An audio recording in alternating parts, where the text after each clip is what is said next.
संतोष मगर आहेत याच गावचे. यांना काही शेमपुरी महाराजांचा अनुभव सांगत आहेत आपल्याला ते काय. प्रथमतः संत क्षेमपुरी महाराज संजीवनी समाधी सोहळ्यानिमित्त आलेल्या सर्व भाविक भक्तांचं मी सहर्ष स्वागत करतो. आमच्या गावचे जागृत देवस्थान श्री संत क्षेमपुरी महाराज यांचा संजीवनी समाधी सोहळा हा अखंड हरिनाम सप्ताह या नावाने पूर्वी काळापासून आहे. जे जे भक्तगण ही महाराजांच्या वर विश्वास ठेवतात त्यांना कोणत्या न कोणत्या स्वरूपात प्रचिती मिळतेच. आतापर्यंत असा अनुभव आहे की ज्यांनी ज्यांनी देवावर भक्ती केली ते कधीही कोणत्याही कामात मागे पडलेले नाहीत. रामकृष्ण हरी. तमालपत्र, दगडी फूल, जिरे, मिरे, दालचिनी, बाई बाई काळा मसाला म्हणलं की हे सगळं घेऊन दिवस घालायचा. अगं झरीकर मसाला आहे की ज्याने काळा मसाला ग्रेव्ही मसाल्याची सबंध महाराष्ट्राला ओळख करून दिली आहे बघ. आहा, घरच्या सारखा हवाय मला मिळेल का? अगं अत्याधुनिक लॅब मधून तयार होणारा मसाला आहे झरीकर मसाला. सुटले का बाई एकदाची? आत्ताच करते झरीकर काळा मसाला टाकून झणझणीत भाजी. मग आतापासून स्वाद तोच पण अंदाज नवा. केला संत क्षेमपुरी पुण्यातील जवळपास 200 वर्षापेक्षा पूर्वीची गोष्ट आहे आणि कंटिन्यू चालू आहे.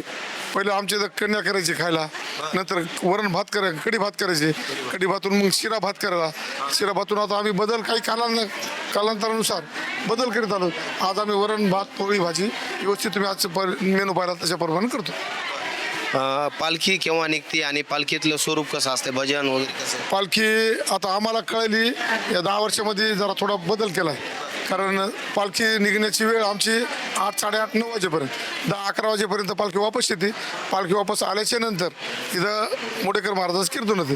याच्या पूर्वी अच्युत आपलं मारुतराव महाराजाचं कीर्तन व्हायचं. रात्रभर महाराज इथं मुक्कामाला राहायचे आणि सकाळी काल व्हायचा.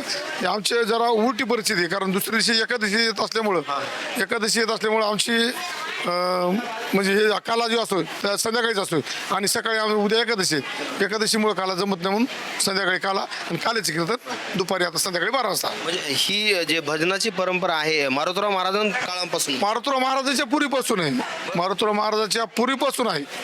मारुतराव महाराज आणि मारुतराव महाराज गुरुवारीने इथं चालू केलेली आहे सप्ताह आहे.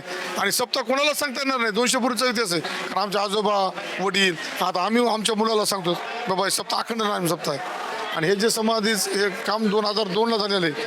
2002ला जे समाधी बांधकाम करीत असताना महाराजाची भिंत पडली होती तर तिथं त्यावेळेस त्यांनी बऱ्याच लोकांनी 75% लोकांनी कामगारांनी दिवा पाहिला. मुसलमानाचे माणसं असून त्यांनी लवकर ते बंद करण्याचा प्रयत्न केला झाकून समाधी काढते वेळेस. आणि आज बी दोडगावचा इतिहास असं आहे. आमचे भांडणं जर झाले 50 वर्षामध्ये माझ्या 50 वर्षामध्ये जर 1-2 पोलीस स्टेशनला केस असेल. कारण केस जर झाली आणि एखाद्या माऊलीची चूक असेल तर इथं त्याची हिंमत नाही बोलायला की माझी खरे म्हणून. ते चूक आहे ज्याची चूक असेल ते प्रामाणिकपणे कबूल करते माझी चूक आहे याचंच खरं. गाडी ओढण्याची परंपरा गाडी ओढण्याची म्हणजे कोणाला मूल होत नसेल, कोणाचं आजारी असेल, कोणाचं काही दुखत असेल तर नवस करतात 5 वर्षाची गाडी ओढी. आणि हे अनुभव म्हणजे पारंपरिक 200 वर्षापूर्वीचा इतिहास आहे. हे बी गाडी ओढण्याला सुद्धा 200 पूर्वी जोपर्यंत सप्ताह चालू आहे तेव्हापासून गाडी ओढण्याचं प्रमाण चालू आहे. आज 40 नवरदेवांनी गाडी ओढण्याचा कार्यक्रम केला. गेल्या वर्षी 39 होते. याच्या पूर्वी 40, 200, 150 कमी. आता काही लोकांची बरेच नाही याची भावना नाही पण जवळच्या परिसरातली आज बी एकदा जर ज्या माणसाला अनुभव घेतला तेव्हा ते 100% मान्य करतात. पालखी सोहळ्यासाठी किती लोक गावातले लोक येतात परिसरातले? 2-3 हजार लोक पालखी सोहळ्यासोबत राहतात. आता पालखीसोबत काही आजूबाजूला जर राहत असेल आजूबाजूला राहतात तर कीर्तनाचे 100% माणसं राहतात. आणि ही परंपरा आतापासून नाही पहिल्यापासून आहे.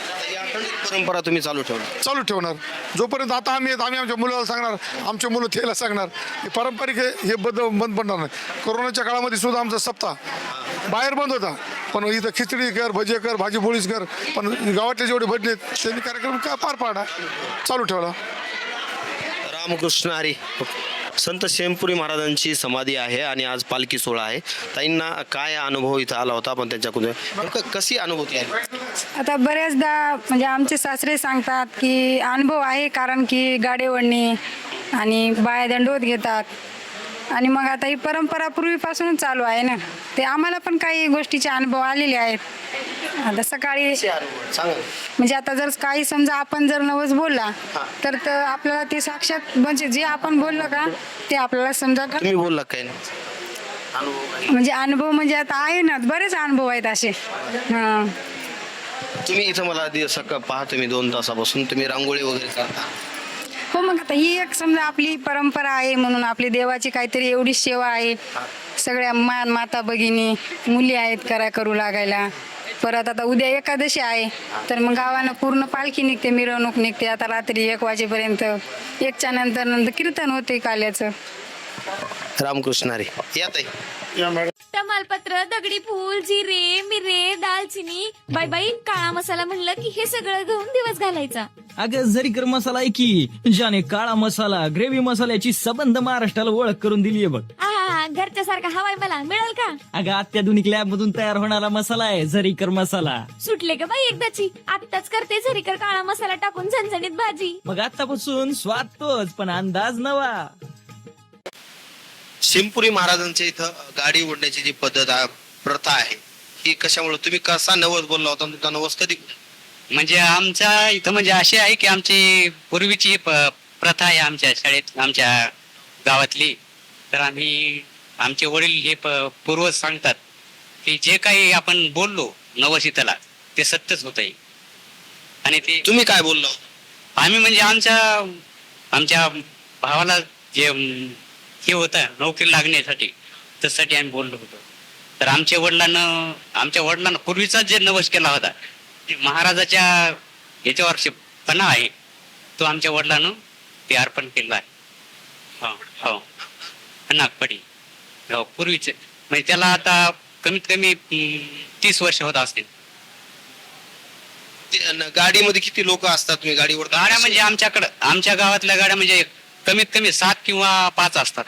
त्याच्यामध्ये नवस बोललेलं असतं. कोणी म्हणते माझ्या मुलीला मुलगा हो, कोणी म्हणते माझ्या मुलाला मुलगा हो, की आणखी कोणते तरी नवस असे बोलतात. ते पूर्ण होतात वर्षभरात? हो वर्षभरात होतात. रामकृष्ण हरी. रामकृष्ण हरी. आपल्यासोबत ताई सुषमाताई मगर आहेत, याच गावच्या आहेत. यांनाही काही शिंपुरी महाराजांचा अनुभव आहे, आपण त्यांच्याकडून जाणून घेऊया. ताई कसला अनुभव? इथे मी प्रथम माझं नाव सांगते. डॉक्टर सुषमा सुनील मगर आहे. MD पॅथॉलॉजिस्ट आहे. आपल्या ओम मल्टी स्पेशालिटी हॉस्पिटलमध्ये कार्यरत आहे सध्या. आणि मी दरवर्षी शेंपुरी महाराजांची इथे जे पालखी सोहळा राहतो तिथे मी दरवर्षी येते. आणि खरंच खूप आनंदाचं प्रसन्नतेचं वातावरण राहतं. 8 दिवस वेगवेगळ्या कथा पालखीचे सोहळे होतात. संध्याकाळ दुपारच्या टाईमला भागवत वगैरे राहतं. म्हणजे वातावरण एकूण आनंदित राहतं आणि याचा सगळ्यांनाच अनुभव येतो. शंपुरी महाराजाबद्दल माझ्या सासू सासऱ्यांनी तर मला दरवेळेस सांगितलेलं आहे, पण मलाही बराच छान अनुभव आलेला आहे. मी दरवर्षी त्या श्रद्धेने येते इथे आणि दर्शन करून जाते. आल्या एक वेगळी अनुभूती येते, आनंद वेगळा होतो. अनुभूती एक आत्मज्ञान म्हणतात ना, त्याची पण अनुभूती इथे येते. बऱ्याच गोष्टी कळतात. माणूस कुठेतरी म्हणजे शिक्षणाच्या ह्याच्यापासून दूर गेलेला आहे. रामकृष्ण हरी. पार्वतीताई मगर सरपंच आहेत, त्यांनाही अनुभूती आलेली आहे शिंपुरी महाराजांची. काय आम्ही हरिपाठ रात्री 8 वाजता. वर्षभर हो दर किती महिला असतात? 10 जशा असल्या तशा राहतात. आणि 8 दिवसाला गुरुवारी रांगोळी काढतो. एकादशीला काढतो. तर 8 दिवसाला एकादशी दिवशी विशेष भजन कर. भजन कर नाही. पालखी निघते ना, दिंडी निघते आणि जप होते गुरुवारी 2 तास. 2 तास 35 महिला. हो नाही जपाला पकड राहतात. जपाला हे सभा मंडप चेक भरतंय. सभा मंडप भरतंय. सकाळी काकडा राहते 8 दिवसात. किती महिला? महिला नसतात, पुरुषच राहतात. महिला नसतात. आम्ही रांगोळी झाडझुड हे करतो तर सकाळी 8 दिवस. काय अनुभव सांगणार काही? आम्ही सगळंच हे जीवनातच आहे. पालखी सोहळा आम्हीच हे केलेला आहे. पालखी छत्री आमच्या देरानं हे आणलेले आहेत. अधुका महाराज नवसाला पावतात असं प्रत्येक भाविक सांगते, खरं आहे काय? ते अनुभव आमच्याच पालखी तयार केलेली देरानच. शंकरराव मगर ते कैलासवासी गेले तर 7-8 वर्ष झाली. तेच करीत हे जे तुम्ही का करते. हे जे एकादशीला भजन होतंय आणि रोज तुम्ही भजन करता, हे नीती नियम चालतात? नीतिनियमच चालतंय आमचं. नीतिनियम राहतंय. ती मुलगी राहते याला रांगोळीला नीतिनियम. सकाळ पाहिलं मला वाटते देवाची सेवा करावं. दररोज सकाळी 4ला उठते आणि रांगोळ काढते. रोज नित्यनेम आहे. हो. तर नंतर या काकू या असतात रांगोळ काढायला माझ्या संग आणि माझ्या 2 मैत्रिणी असतात. काय आनंद मिळतोय? उठून येते तू? मला आनंद वाटते देवाची सेवा करताना असं.